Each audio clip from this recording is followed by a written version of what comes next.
অনেক দিন বাদে আবার ভিডিও করছি, কারণ আমার কিন্তু এখন আর ভিডিও করা হয় না, কারণ আমি আর টাইম পাই না ভিডিও করতে।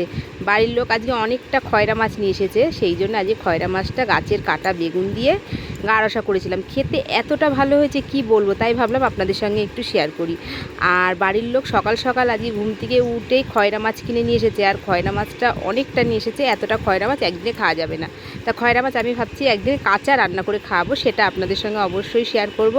এদিকে কিন্তু আমি মাছটা নুন হলুদ মাখিয়ে ভেজে তুলে নিয়েছি, আর আমি কিন্তু সব সময় চুনো মাছ রান্না করতে গেলে রাঁধুনি তেলে ফোড়ন দিই।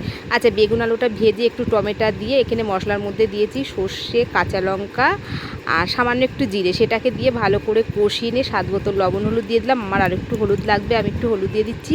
কষানো হয়ে গেলে পরিমাণ মতন জল দিয়ে ভেজে রাখা মাছ দিয়ে ফুটতে দিয়ে দিচ্ছি। ফুটতে দিয়ে একটু আমি চাপা দিয়ে 10 মিনিটের মতন অন্য ঘরের যে কাজগুলো আছে করে নিচ্ছি।